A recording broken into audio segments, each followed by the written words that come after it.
Hello everybody, we are live for number 26 of my live video tour series. My sparkler didn't last long enough. Hold on, I've got another one.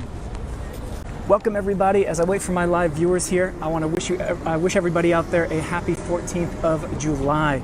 For us Anglo speakers, Bastille Day. And I've got a pyrotechnic show here to start things off because we are in Place de la Bastille. What better place to be on the 14th of July, national holiday here in France.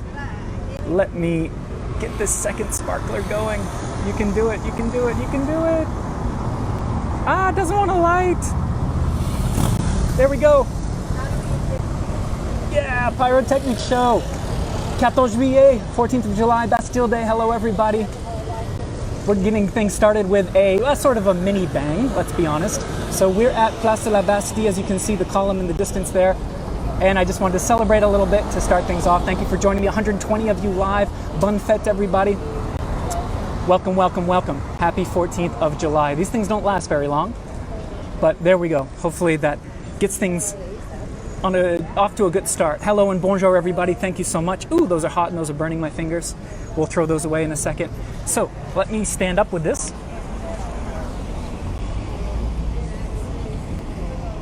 We are at Place de la Bastille. Finally, after 2 or 3 tries, we managed to dodge protests. We managed to dodge parades, and those were the things that were stopping me from showing you this area. That's La Colonne de la Bastille, the Bastille column, and we're going to talk about that a little bit later for sure. We'll get into detail about why this is here and the details of it and the fun stories behind it. But this whole area of Bastille here in mostly the 11th arrondissement has a lot of great history related to that infamous prison of the Bastille. And this is where the French Revolution kicked off. For those of you who maybe forgot your history studies back in school, French Revolution started right here, and we'll get into that in a minute. There are some fun leftovers, some fun historical curiosities and hidden treasures. And if you follow this series, you know that that's what we're into. So I've got a lot of fun stuff to show you. That's the opera house that we'll talk about, the rather modern opera house of the Bastille. So again, I thought this would be the perfect time to celebrate the 14th of July, the day when they stormed the Bastille. Is there any of that infamous prison left in this area, you may ask? We're going to find out. But let's get started here. We got a lot of cafes around this area. Locals and tourists alike enjoy these. This is called the Café des Frye. And what's fun about this, this bistro, this cafe, claims to be the first philosophical bistro ever. And what does that mean? Well, every Sunday since the 1990s, they have had a tradition every Sunday morning. Philosophers, writers, authors, professors from the Sorbonne University, they gather in the back on Sunday mornings and they have a philosophy session. So they have certain rules put in place basically to keep things civil. So you have to be kind and let each other talk. But they come here and they philosophize and basically discuss various things. So if you are in Paris, and you know, Paris tends to bring out the philosopher in most of us, or the artist in most of us. If you think you've got something on your mind and you've got something to contribute, come here on a Sunday morning. There are up to 150 people that gather in the back to discuss all kinds of stuff. So if you've got a theory on Aristotle or Plato or any of those guys, come here. The Café des Frye, the world's first philosophical bistro / cafe.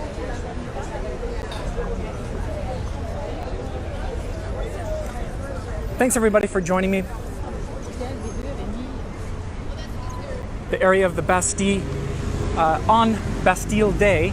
Now, I feel like I got to mention, as an Anglo speaker, as an English speaker, I grew up all my life calling it Bastille.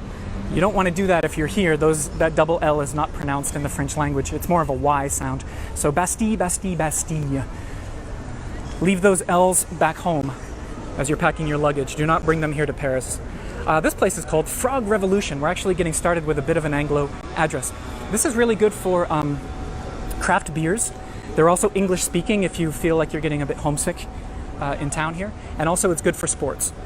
So it's pub food, it's bar food, and craft beers and English speakers, international crowd. Frye Revolution. With a name like Frye Revolution, it's pretty clear that it's not an authentic French spot. But it's fun. I've eaten there. You know, you can grab a fish and chips or a burger or whatever if you're in the area and you're thinking, I just want some good old school comfort food. But almost in direct contrast to the Frye Revolution, we have one of the oldest brasseries called Beaufinger.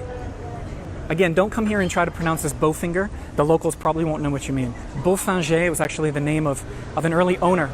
And in the 1860s, literally Abraham Lincoln times for us Yanks, Beaufinger opened up, and it was one of the early brasseries. And people ask me the difference between a brasserie and a bistro, and I've touched upon this, in cafes and all these differences. Well, a brasserie is where they would brasser, which is the verb to brew. So they would brew beer down in the basement. That's not always the case with every brasserie nowadays. The name has been used for various types of businesses, but Beaufinger was actually one of the first. In fact, in the 1860s, this was the very first place that you could get beer on draft in Paris. I'm going to show you the interiors in a second. Look at that pretty little sign, if you can make that out there. What a nice little detail. Also a fun detail, if you can make it out, again, I can't zoom on this, but the top of the awning, there are iron bars attached, leaving from the awning going into the wall. I don't know if you can make that out, but those are actually lion heads. So that thin bar of iron that you see, that metal bar, ooh, that was a loud scooter, go into the mouth of that lion and the mouth of that lion. And I want to point that out because if you keep an eye out in these areas here of Paris, if you ever see a small lion head just kind of attached to the side of a building, it used to be supporting an awning like that. And the mouths of the lions would always support those iron beams, those iron bars. So Beaufinger is quite a beauty inside. Remember, this is a 19th century brasserie. Bonjour. Bonjour. So it's quite quiet at a time like this. And I just want to give you a feeling just beautiful.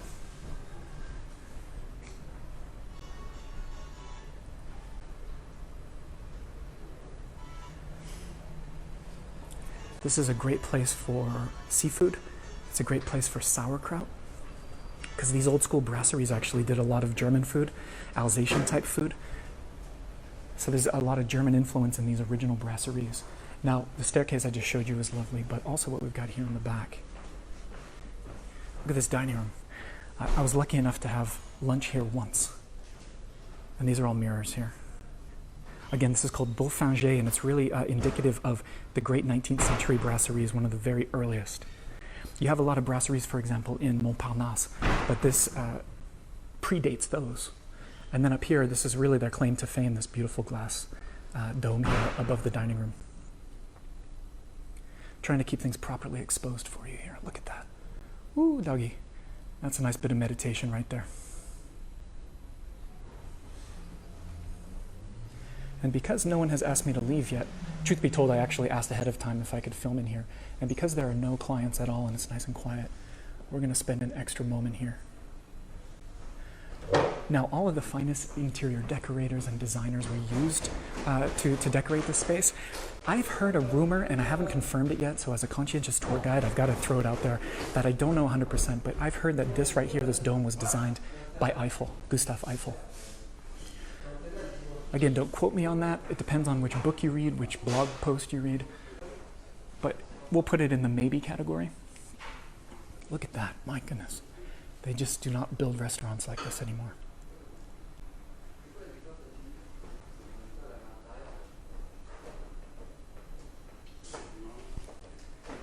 And, you know, the waiters, the staff, just like all the old school brasseries, dress in that traditional style of the old garçon.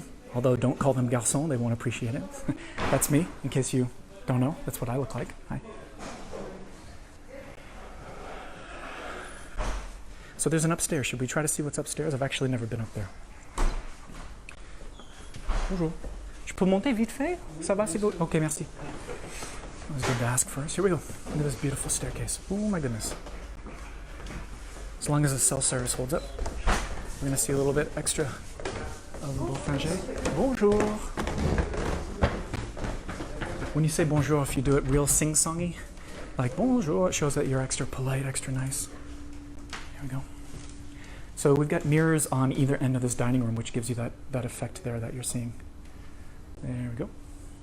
Boy, gorgeous.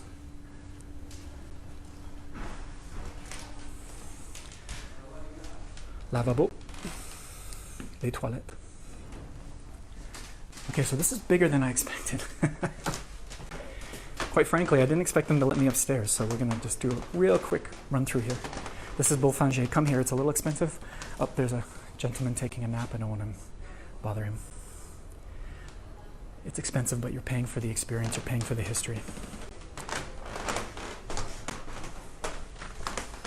Hey everybody, there are 200 of you. I think that's fantastic. I want to wish you a very happy 14th of July. A happy Bastille Day. One last look here upstairs before we move on.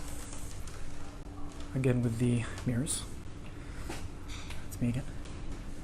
And then as we go downstairs, I think we're going to get a pretty nice look at the dome again here.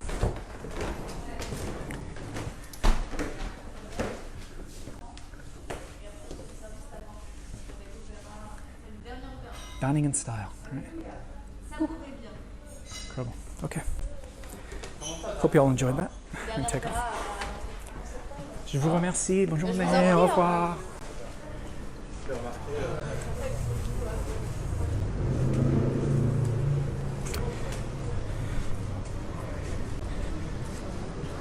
Fantastic. So I'm happy with this episode so far. Started with that incredible pyrotechnic show, and already I've seen that beautiful old brasserie from the 1860s. Check this out. This is random. This is just number 2, address number 2 of the street that we're on. But look at this doorway. It goes on forever. Let me actually back up and show you. So the windows are integrated, but it starts up there, and the door jamb itself, the doorway, is just extraordinarily long. Let me back up even more. So there's no story behind this, but sometimes it's just stuff's cool to look at. Look at that. Woo. Carol Boat says that her and her daughter have eaten there before. Fantastic. Again, one thing that they really specialize in there is sauerkraut, Schuhkraut, with that great German influence. So you're going to get sauerkraut, you're going to get boiled potatoes, you're going to get sausages and things like that. All right, here we go. More in the Bastille area.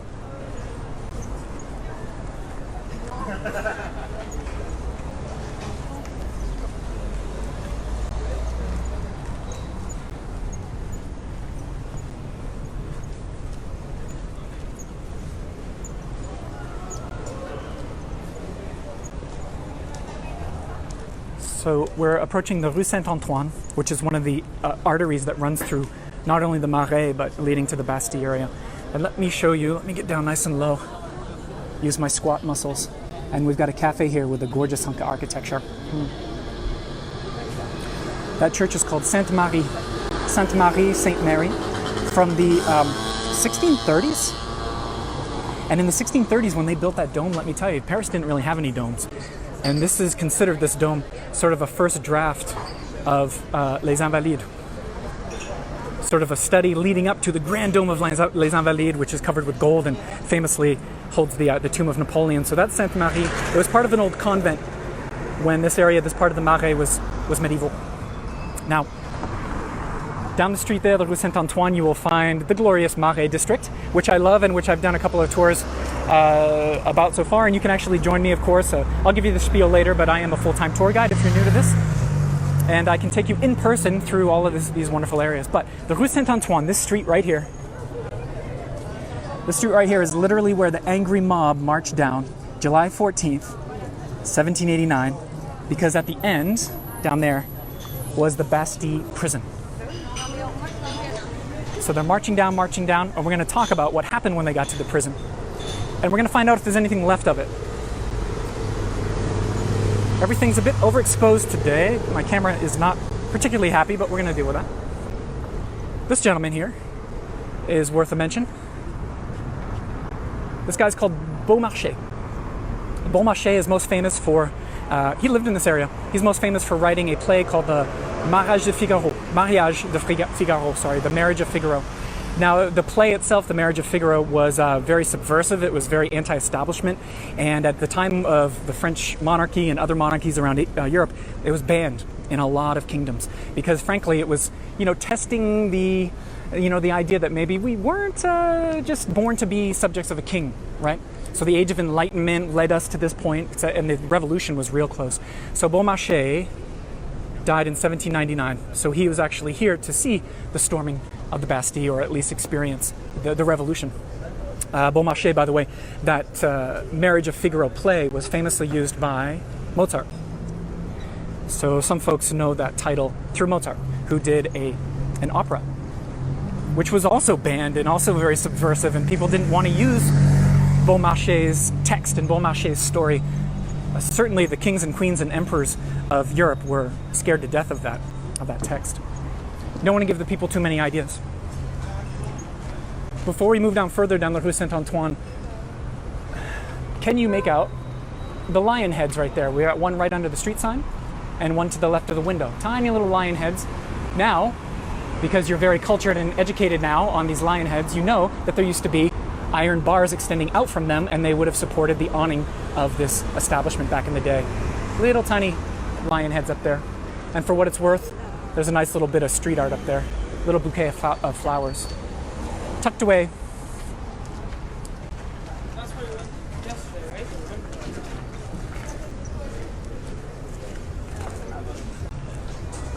Further down the Rue Saint-Antoine, and I want to show you this new spot that just opened up, which is rather cute, I think. Look at that. This is a cut establishment. I remember back when they were serving burgers and fries. That didn't work out. So now it's a cut place, and once the traffic has gone by, I can back up a little more and give you the full view. So that's a charming little sort of cottage vibe there for cut. Okay, they're honking at me. I got to get out of the street.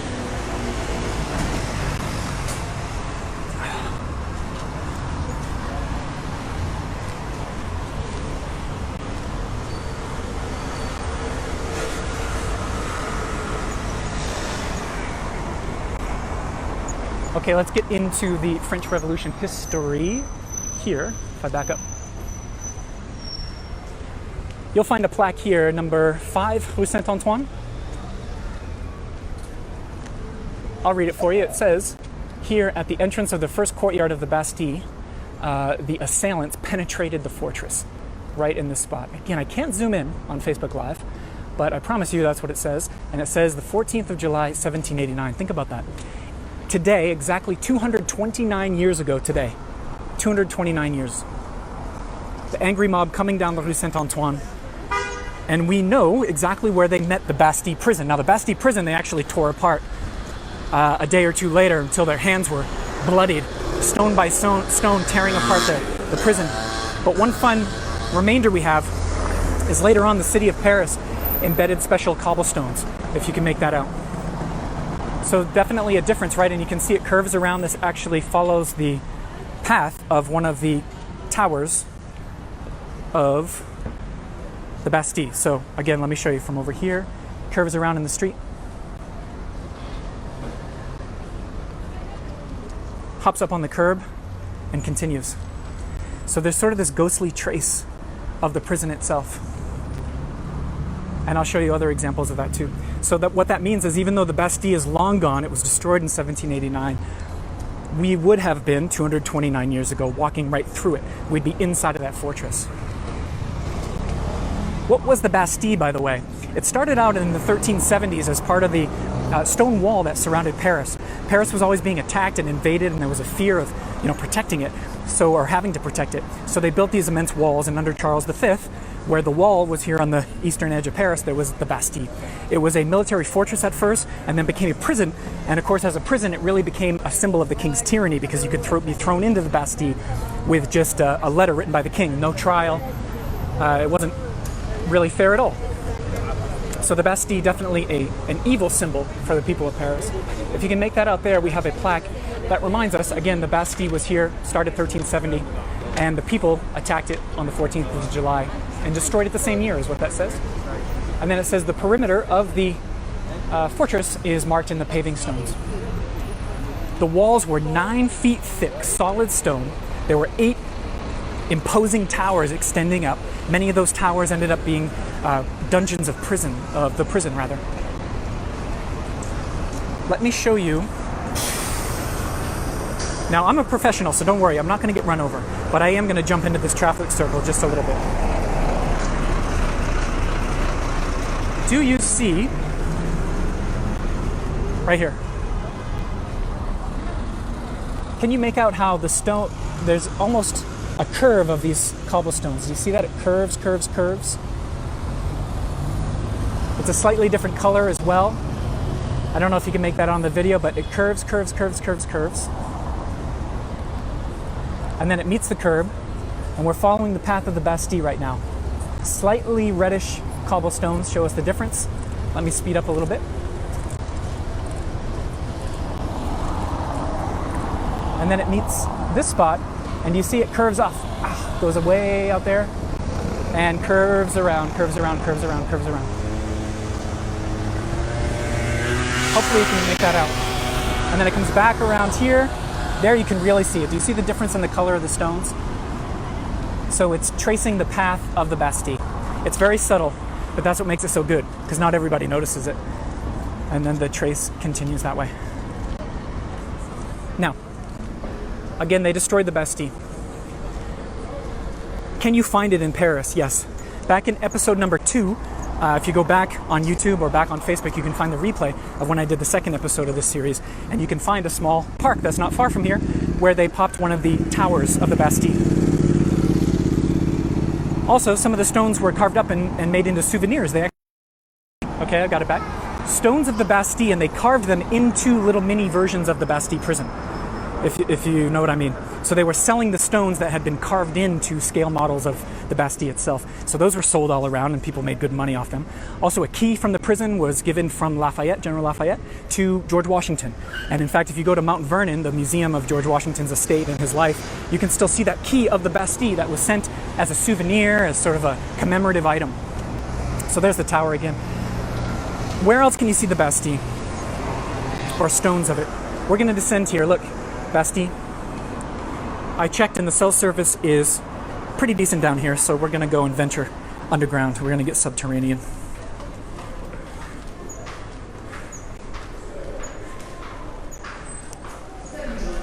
Okay, everybody get their metro tickets out.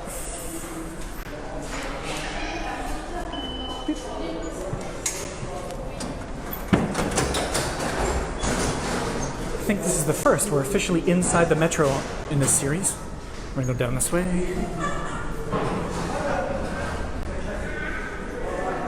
So in this area, if you want to see some of the authentic leftover stones of the prison, you have to go here and up these stairs. And right here, if you turn around, ooh, there we go. Vestiges of the Bastille. There's actually no glass in front of this stone. If I was tall enough, I could actually reach and touch it. Bonjour. Look at that. So that's pretty exciting. To my knowledge, this is really in this area one of the very rare public spaces. You can go, you find little private medieval cellars and find bits and pieces in this area, but those are hard to access. Here, all you got to go do is go down in the metro and find this.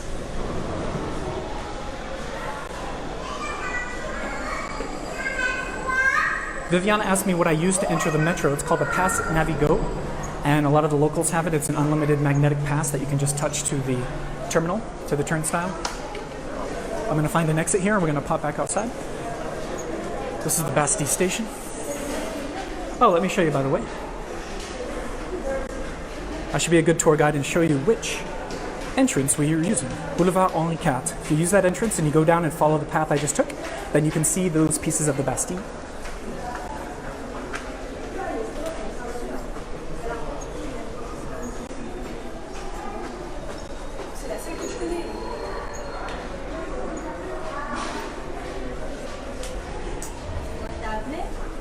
Yes, there is also a platform if you're waiting for the number 5 metro here at the Bastille station, where you're on the platform and you can see some lines of the Bastille, just marking where the prison once was. So we're going to use the Sortie Boulevard Henri IV. Head back upstairs. Thanks everybody for joining me on this national holiday here. I've been in France long enough that this holiday feels pretty cool. I've been here 8 years. So to whatever extent I feel like an authentic Frenchie, I feel a bit of national pride on days like this, and this Bastille area is actually quiet on a day like this.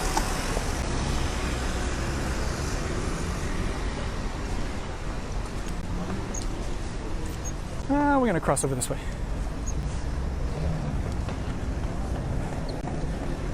Well, I've got a couple of minutes here crossing over. What happened on that day? 2 days before, on July 12th, not the 14th, on the 12th, a guy called Desmoulins, who was one of the preeminent leaders, one of the early forefathers of the revolution, he stands on a cafe table at the Palais Royal brandishing a pistol, and he tells all of his friends and his comrades, gets the mob riled up and says, we have to arm ourselves, aux armes citoyens, to the weapons citizens. And they stormed Les Invalides, where there were tens of thousands of muskets, but there was a problem. They had muskets, but no gunpowder. So where was the gunpowder? La Bastille. They did not, and be careful of this, because a mistake a lot of people make, they did not storm the Bastille to release prisoners. Actually, only 7 prisoners were released that day, and half of them were psychotic maniacs, probably should have stayed behind bars. So they were released just as an afterthought, really. No, it was for arms, and it was for gunpowder, essentially for the people to protect themselves as best they could. We're going to talk a minute about this column here. A lot of people, when they contemplate the history of the storming of the Bastille in this area, they think, even the locals, that, oh, well, this column must commemorate that, right? It must represent that revolution, the French Revolution. It's not entirely true. It was actually installed to commemorate an 1830s revolution. In fact, 1830 exactly was the date. And if you can make it out, hope it's not too dark for you, there are 3 sections of this column which remind us of the 3 rather infamous days of that revolution. Well, infamous as far as the victims, famous as far as the victory in the end. And that represents les trois glorieuses. Les trois glorieuses mean the 3 glorious ones, the 3 glorious days of 1830. Long story short, the people rise up and they remove Charles X, another king, a constitutional monarch, from the throne. So this is in honor of those victims. Each section, each of those 3 sections represents a day in July of 1830 that the battle happened. And the names, I don't know if you can make that out on a video, but if you get close here in person one day, you'll see all the names inscribed for each day. There are also lions around the base because the lion is the zodiac symbol for Juillet, July. And there's a rumor, you can go back to episode 20 that I did of this series when we did our secret garden walks. There's a rumor that Napoleon brought some mummies back to Paris, and they were kind of lost and buried and forgotten about, and then the mummies actually ended up down at the base of the Bastille with all the other soldiers, because they buried the soldiers underneath this column, all the bodies. So, something else that's fun. By the way, the Bastille column, made from the melted cannons of Napoleon's victories. So Napoleon would defeat his victories, in this case the English and the Austrians, and he would melt down their cannons and he would use them to embellish Paris. So part of the reason, same with the Vendôme column, if I'm not mistaken, Place Vendôme. So really one of the reasons Paris is so pretty and so embellished is thanks to Napoleon melting down all of his enemies' cannons. I think that's kind of funny.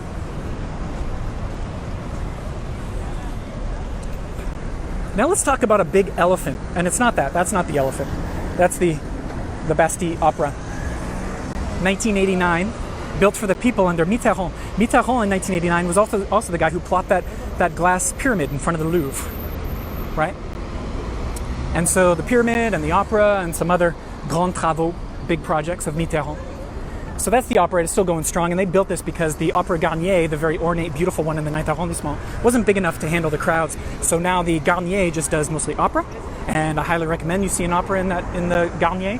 But this one was built for large-scale operas, proper operas, and a few ballets as well. But right here, there used to be an enormous elephant, believe it or not. Napoleon was obsessed with elephants. Elephants were a symbol of the strength of the people. Definitely a symbol of the Orient and conquests of Napoleon, particularly in Egypt, for example. And it was a very exotic animal. So Paris had a love affair with elephants. And do you see the base of the Bastille? That was actually meant to be the base of an enormous 78-foot bronze elephant fountain. And Napoleon had this grand project. He was going to put an enormous bronze elephant there, and it was going to have stairs, and you could climb up to it. Its trunk was going to squirt out water like a grand fountain. And they actually built the base. So that base there was made for the elephant, and to show everybody what the project was going to look like, they put a huge full-scale mock-up in plaster and wood. A huge plaster and wooden elephant right here, 78 feet tall. But then Waterloo happened, Napoleon fell from power, and the elephant was abandoned. Nobody cared. It wasn't maintained. It started to fall apart, and the plaster was getting wet and rotten. It was infested with rats, and so it got eventually torn down. But for those of you out there who hear that about an elephant with rats inside of it in Paris, if that rings a bell, that means you are a fan of Les Miserables, because Victor Hugo used that elephant, which was around during Hugo's time. There would have been a decrepit, decaying plaster elephant right here in this spot where the Opera House stands today. And Hugo decided to place one of his characters inside of that elephant. And that's what Napoleon meant to have at Place de la Bastille.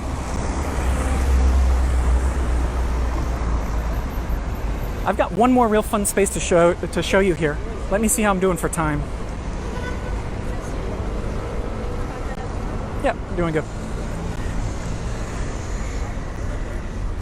The stairs of the Opera House is a common meeting point for folks.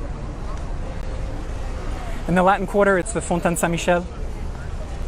And here, it's the stairs. If you're going to meet someone for a cocktail, for an apéro, or meet a friend to go to the movies, you're going to meet them here quite often. It's just a nice place to hang out and to be seen if you're trying to find each other, honestly, in this crowd. So I haven't talked to you all officially in person, so let me say hello. This is me, and I want to thank you for joining me. If you don't know if this is the first time, because I know we've always got a first-timers from time to time, I'm a full-time tour guide. I'm an American called Frye, call myself a French fry in Paris. I've been here 8 years, fell in love so much with the city, really a nerd, a total geek about the city, that I've been studying it for those 8 years. And I became a full-time tour guide and blogger and photographer and live streamer. So this is the first of its kind, this series. This is number 26 of these live video tours of Paris that put you on the streets in real time. So the idea is, if you can't bring yourself to Paris, I bring Paris to you every week for free. Now, there's a free section, the free videos and the content that I put on my Facebook page. But if you want extra stuff, we have a beautiful community of almost 300 people now who are my weekly supporters, who subscribe and they get extra content. They support this program, help it continue to survive and thrive. And it's on Patreon, a website called Patreon. So the link is in the description here. If you want to click on this description, on the replay of this video, you're going to find Patreon, my Patreon site, and you can find out all about it, and you get rewards. I get to give you extra Paris content. For example, cafe chats. So after each walk, I do a live broadcast from a cafe, either myself or with a guest, and we talk about Paris. And I give a lot of extra cool information, and we philosophize about Paris. And so I'm going to do that after. We're going to an absinthe cafe. Absinthe. And so I'm going to try absinthe for the first time. This is the drink that was making Van Gogh go crazy, and people were hallucinating all over Paris, and it's legal again now. So we're going to go to a place that serves absinthe in the authentic style, a guest and I, and that's going to be only for members and subscribers on Patreon. So if you want to be part of that, if you want to get PDF maps of all of my walks, so you know exactly the things that we've seen on video. Again, this is 26 episodes, so if you download 26 PDF maps, I mean, you could come to Paris, you could just see all kinds of stuff. You kind of don't even need a guide, although I think you should come see me for a tour regardless. So that's my spiel. Patreon, you can subscribe, or you can just follow me for free. It's up to you. My 300 folks who are supporting me, thank you so much. It's fantastic. Let me show you this one last spot. You deserve it. This is called La Cour d'Amois. Let me expose better for you. There we go. Ooh, what a beauty. This is a rather unknown passageway of La Bastille. And remember all of the commotion and the cars and that ridiculous traffic circle behind us. Let me back up just a moment here. La Cour d'Amois. It's from the 18th century.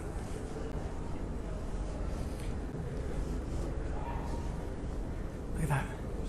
So we're going to finish up this walk by going down this lovely courtyard, this passageway. It's cobblestone street. Here's an old fountain, by the way. I'd be remiss if I didn't give you a quick look at that.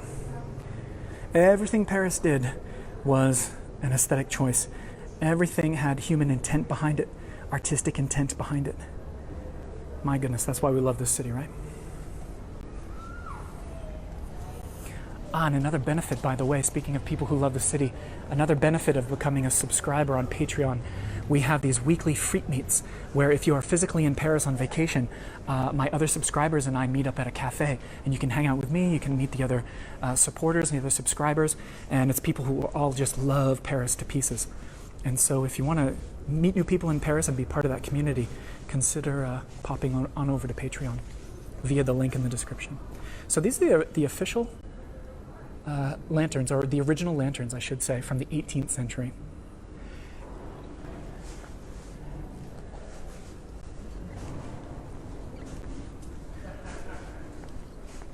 See how quiet it gets all of a sudden? What we have on the left and the right of us are some galleries, we have some workshops, we have some office spaces. And one charming detail is that each building has a name. So you have these plaques. This is Les Étudiants, the students. And then across the way, I think you'll like this one. This building is labeled Les Amoureux. Les Amoureux, the lovers. So you have the students and the lovers. Let me show you back the other way, the way that we came. La Cour d'Amour.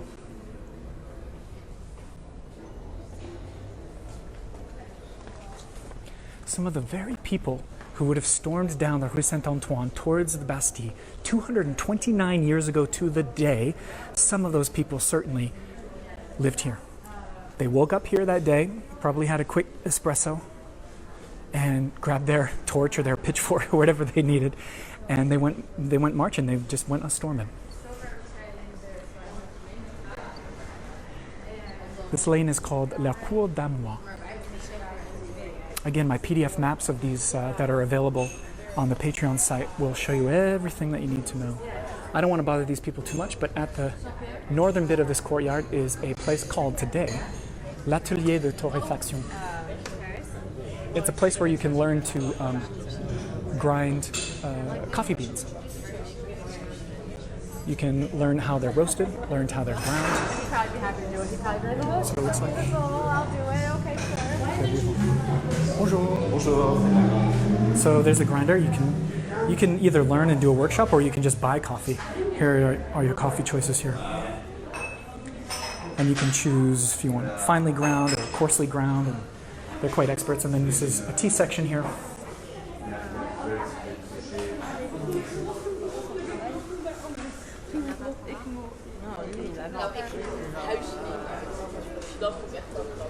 Just adorable.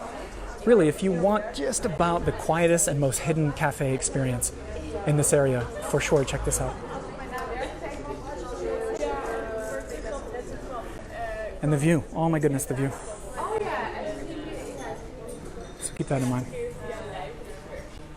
That, however, is not the cafe that I'm going to be interviewing my guest at. We're going to go to an absinthe cafe to see just how much does it make you hallucinate? Just how crazy are we going to go? How many ears are we going to chop off, Van Gogh style, downing a nice couple glasses of absinthe? So we're going to end with this view, folks. 282 of you. I'm so happy that you joined me. And this is number 26. Number 27 is going to happen next weekend. And thank you so much for your support. You can come back here every single week to my Facebook page for a live, 100% free tour of Paris in real time. The idea is if you can't bring yourself to Paris, I'm going to bring Paris to you.